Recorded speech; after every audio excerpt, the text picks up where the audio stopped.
Today, Senator Johnson and I begin a series of speeches on our investigations into the Biden family financial deals. We'll make these presentations with two themes. First, we'll refute and we'll dismantle the talking points that the liberal media and our Democrat colleagues pushed onto the American people. Their talking point said that our investigations over the years advanced and spread Russian disinformation. On November 29th, 2021, May the 11th, 2021, March the 18th, 2021, December the 14th, 2020, December the 10th, 2020, October the 19th, 2020, and September the 29th, 2020. I came to this Senate floor to rebut those false charges. Now, or at least then, the liberal media and my Democrat colleagues ought to be ashamed of themselves for the outright lies that they peddled about our investigative work. As a result, Senator Johnson and I did what any good investigator would do. We gathered even more records to prove all these people wrong. Which brings me to the second theme. Senator Johnson and I will produce new records to show additional connections between the Biden family and the communist Chinese regime. Before we get to those records, I'm going to discuss the background of our investigation. We started this investigation last Congress. Then I was chairman of the Finance Committee, and at that time, Senator Johnson was chairman of the Homeland Security and Governmental Affairs Committee. It began in August 2019. I started at that time an inquiry into a transaction involving Hunter Biden that was reviewed by the federal government's Committee on Foreign Investment. On September 23, 2020, Senator Johnson and I released our report. On November the 18th, 2020, we released our supplement to that report.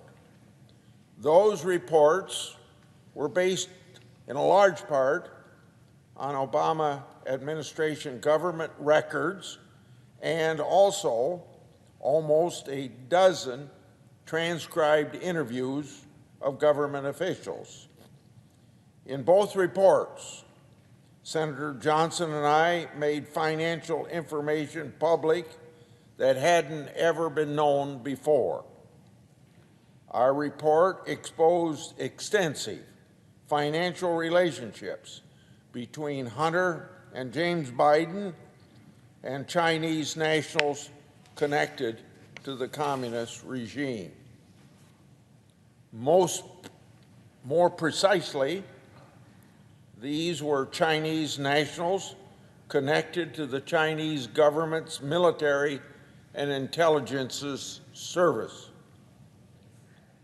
One of those individuals was a person by the name of Patrick Ho.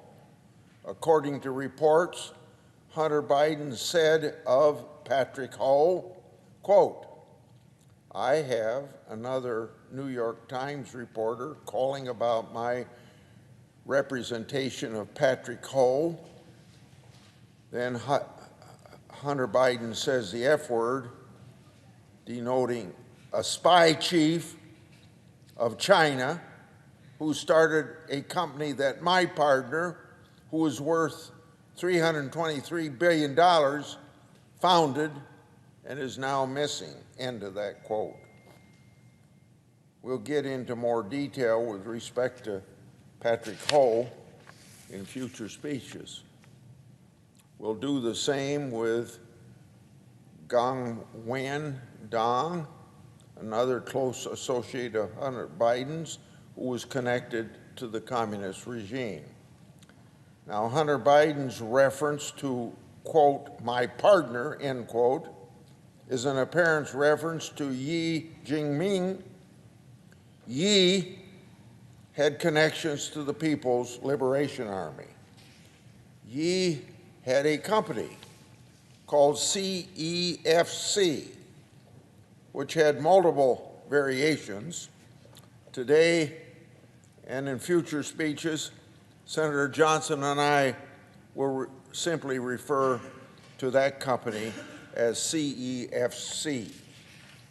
Documents show that CEFC's corporate mission was, quote, to expand cooperation in the international energy economy and contribute to national development, end of quote.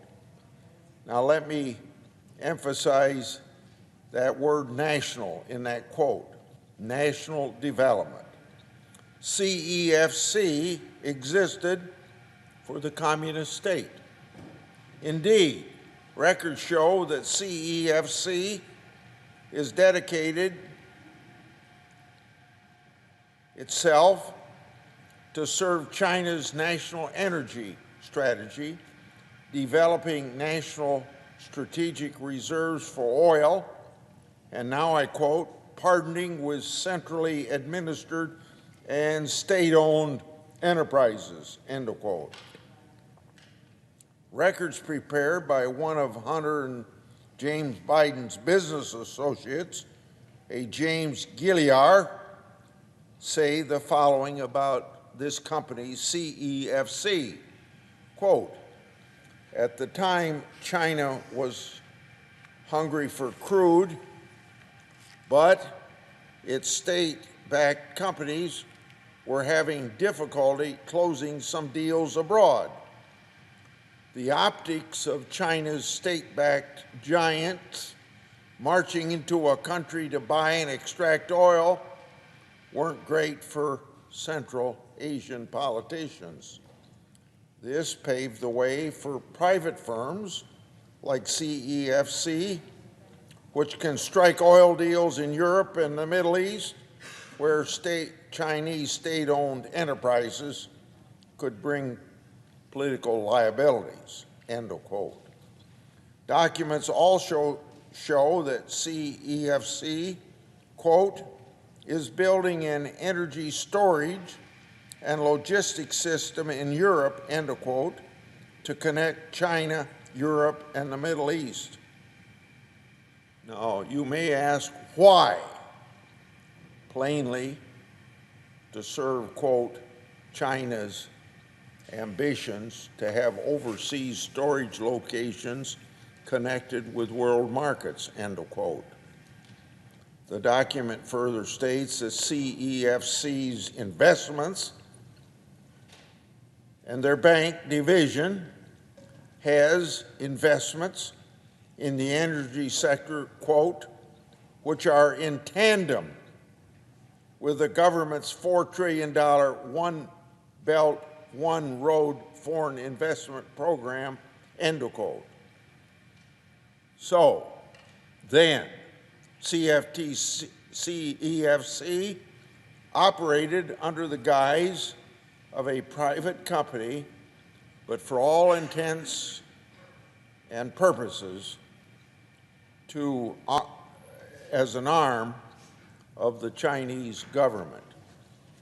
Hunter Biden and James Biden served as the perfect vehicle by which the communist Chinese government could gain inroads here in the United States through CEFC and its affiliates. And these inroads were focused on Chinese advancement into the global and U.S. energy sector. Hunter and James Biden were more than happy to go along, of course, for the right price. So now let's turn to the first poster, which shows bank records that hasn't been made public before now. This is a portion of a document that we, meaning Senator Johnson and I, will release in full.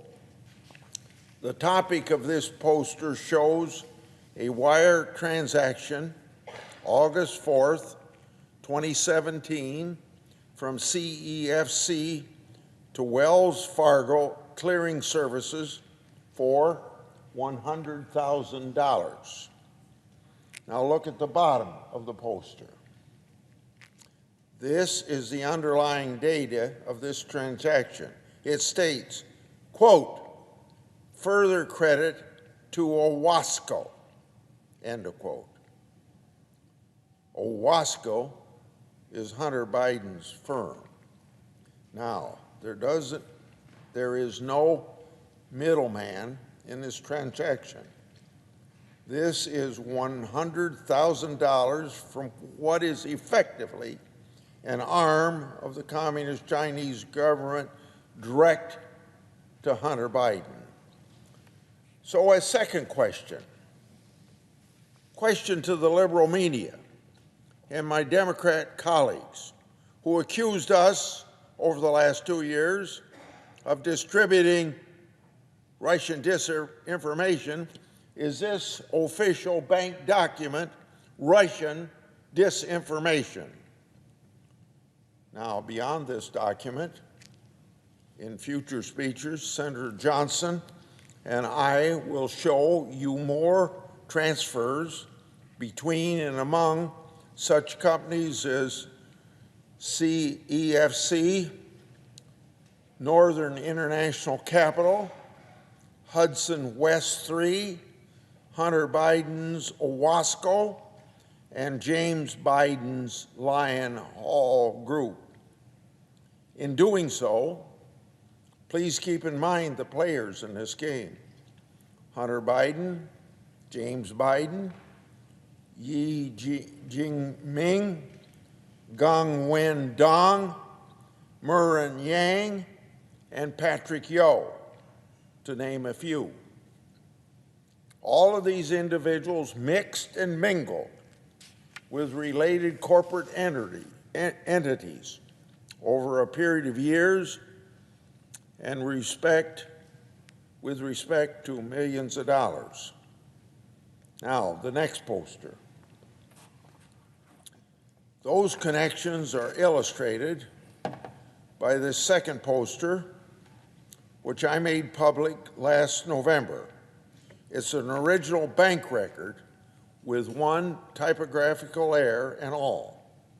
Here you have Hunter Biden, Gang Wen-dong, and Mervyn Yang executing an assignment and assumption agreement together.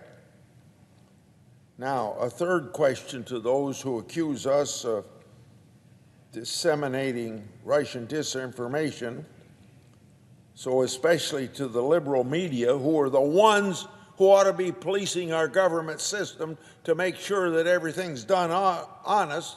They shouldn't have to have members of Congress giving all this information out. But is this official record Russian disinformation? In our next speeches, we'll show you more records that haven't been seen before. Records that undeniably show strong links between Biden family and Communist China. Today is just a small taste. I'd like to note one thing before Senator Johnson takes over. He's going to describe to you the ridiculous attacks that we received, claiming that our reports were Russian disinformation. On March the 16th of this year, the New York Times unwittingly substantiated our reports by reporting on Hunter Biden's connection to foreign corporations and his potential criminal exposure. So what Senator Johnson and I made public last Congress is now a prevailing fact pattern that even the liberal media can't ignore any longer and falsely label Russian disinformation.